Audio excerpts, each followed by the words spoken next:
Hello everybody and welcome back to another episode of Microsoft Flight Simulator. And in this episode, I'm going to show you guys how to change your image from this to this.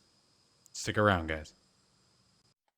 Make sure if you guys can that you join us at Flight Sim Expo 2023. That's right, Overkill Simulations is going to be present this year, guys, at the Lone Star Museum in Houston, Texas. If you guys are interested in joining us there, be sure to check down the description below. There is a coupon code that can save you guys a bit of money using my personal reference to get you there. Again, that'll save you a bit of cash in your Flight Sim Expo 2023 experience. This is going to be June 23rd through the 25th of 2023. Again, in Houston, Texas, at the Lone Star Flight Museum. I went a few years ago in Las Vegas, and they are an absolute great time. There's some very, very informative and educational seminars to help better your flight simming experience, as well as a ton of developers of both hardware and software that you guys actually get to try out, essentially a try before you buy experience, as well as talking with the developers themselves and finding out what the products are all about. So again, guys, it's going to be Flight Sim Expo 2023 in Houston, Texas. I hope to see you guys all there. Don't forget to use my coupon code that you can find down in the description below. If you are interested in acquiring any of my Overkills tutorial guides or simply interested in supporting the channel, please consider joining me on Patreon. Patreon subscribers level tier 2 and above have access to all of my guides as well as any future guides that come along down the road. Patreon link can be found in the description below, and thank you to all of my current subscribers.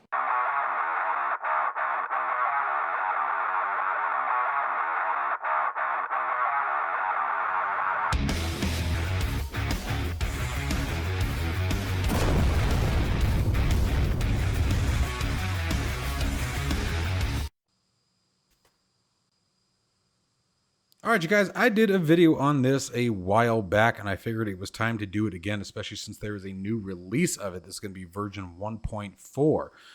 And that is a ReShade preset that I have really enjoyed in the past. And I'm going to show you guys what that is right now. Let's bring it on the screen here. Let me move this over so you guys can actually see something. That'd probably be helpful.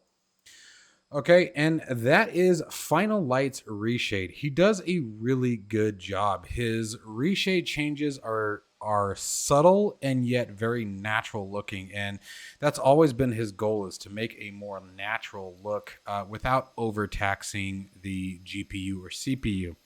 Now, for those of you guys who don't understand what ReShade is, I talked about this in the previous video, but I'm going to go through everything as if this was the first time. ReShade is what we call a post processor. So essentially, after the graphic or image has already been rendered by the video card, the post processor then takes over and adds layers on top of it. Now, these can be coloring layers, anti-aliasing, things like that. There's all kinds of things that ReShade is capable of doing. It's an incredibly powerful program. Now, the more post effect that you guys add to it, the more CPU and GPU usage that you're going to feel. And yes, there can be some FPS loss dependent on, again, the severity of the changes, right? Whatever is required. I mean, it's going to take some CPU usage, definitely. But in the later series of video cards, even all the way back to the latter 20 series cards, ReShade doesn't quite have the impact that it used to. It used to be sometimes game breaking depending on the game. Now, the one thing that I will tell you guys is, as of version 1.3, now this is 1.4 that we're going to be working with today, but as of 1.3, there was a known issue that it did not seem to work in VR. I have not tested it in VR as of this time, and that's because usually it's actually very common that ReShade does not work with virtual reality because of the way that VR uses a completely different API in order to render the image and display it on the screen. So it's not uncommon for ReShade to not work in VR, so just keep that in mind. I would still recommend testing it, and I am still going in to test it, but it will be something that we do at a later time to determine whether or not there's really any effect. The thing that I will tell you is, with VR, you can almost bet your money that there will be some FPS hit again, because it's going to be a pretty significant change to the scenery there. But it does some very nice things, and that's why I wanted to showcase this. It makes the lighting a bit, I mean, I just can't repeat that enough, more natural. So I'm going to walk you guys through the steps. It's very simple to do, and we're going to walk through any gotchas and any changes that you might like to make. Okay, so let's go ahead and get right into that. I'm just going to minimize the screen here, and first thing that you're going to obviously want to do is come down and download it. Now, there's a bunch of information here that you guys will want to get. This is going to be for the MS Store version, guys. If you have a the Steam version, there will be a different process on how to enable all of this, but I don't have that information. Here's your answer why.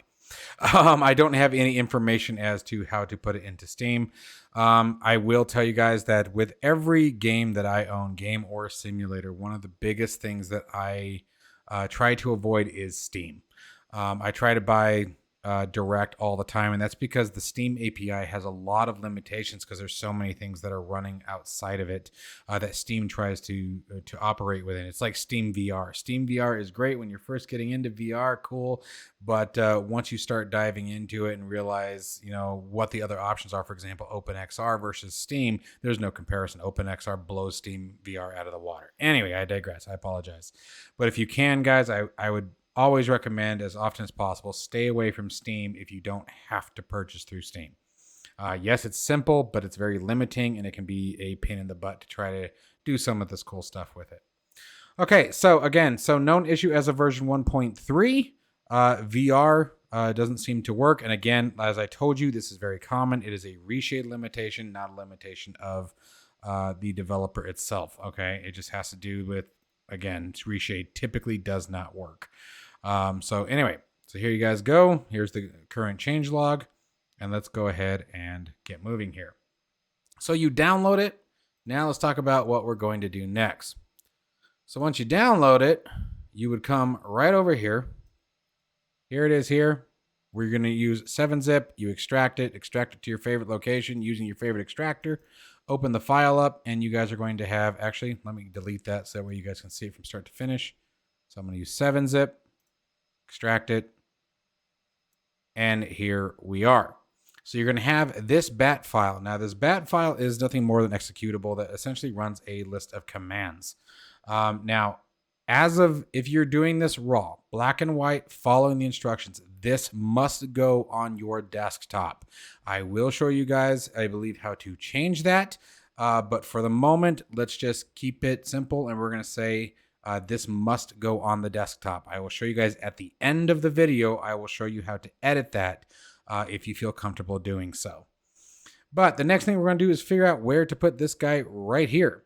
And what you're going to want to do is we're going to either use the same window or type a different, or open up a second one. So I'm just going to open up a second one here, and we're going to type C:\% user profile, all one word, just like that, % again, \enter. And this will take you to the current user profile. And you can see here that I've already done it. You just take this whole folder right here, and you're going to copy it into this directory right here. Okay, so you can see it just says C users overkill. That's the profile that I'm currently logged in with, and you drop it into this directory here. Very, very simple. And we're done with that portion. Okay, and then as I said before, I'm going to sort of drag it over here. You guys can see I already have it on my desktop. I'm going to put it back. So I just take this guy right here, and here I'll minimize the simulator so you guys can see it in action. Let me just delete this one here. There we go. And we're just going to take this guy and drag it on the desktop. Done. Okay, now you want to make sure that your simulator is closed. Mine's currently running, so let me close it. Okay. And then once it is done, you may have to run it as administrator. Try not doing it because, I mean, as often as possible, you don't want to run as admin. Okay. But I'm just going to double click it. You can see the command comes up.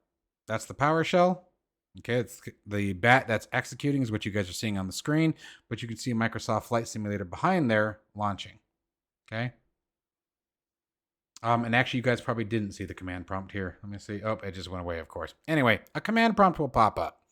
I don't know if you guys saw that or not. I actually think it was laying over my OBS. But we launched the sim, and let's wait for the sim to reach the dashboard. Okay. So now that we're in the sim, we're not quite done yet, but almost there. We're going to press the home key on our keyboard. And you guys are going to see that there are two links right here. One for textures, one for shaders. Now, yours probably right here says And actually, sorry guys, my apologies. You're probably going to be presented on the home screen. You need to go to settings. You probably have a bunch of yellow text here right now. You want to go over to settings, okay? When you go to settings, you're going to see two directories, shaders and textures. And yours, instead of saying your profile, like mine says overkill, it probably says %user profile like we typed earlier. Okay, so all we're going to do is we're going to hit the minus key and delete that line. So you can see, remember, shaders on top, textures below. So we're going to delete shaders. Then I'm going to hit the plus sign and select shaders. And you can see it already populates now up here with my user profile name. Hit select. And we're going to do the same thing down here for textures. Delete it, hit the plus sign, select textures, select. Okay, and then from here, we're going to go back to the home screen, and you're going to come down here to the bottom and select reload. Once you select reload, you should see exactly what I'm seeing here on the screen. Okay, so at this point, I'm going to go ahead and close this window just by pressing the home key again. And you can also see, guys, if you want, I got to remember here. Give me a second. I believe I just want to do that. Yep. So you should also see if they're enabled, you should see that this line is gone. So here's the shaders on. Notice the screen change over here. And if you press the asterisk key, I'm sorry, that was probably very helpful for you guys to know. The asterisk key on the numpad asterisk key disables and enables the shader. Okay, so home key to open and close the window, the numpad asterisk key to enable and disable the shaders. And actually, I think right now they are enabled. So that was actually disable and enable the shaders. Okay, so it just toggles it with the numpad asterisk. Now, I'm going to show you guys a couple of different scenes here so you guys can sort of hopefully see it. We're just at my home base here in Tucson as usual. I love flying out of my home. Call me old-fashioned, but I do.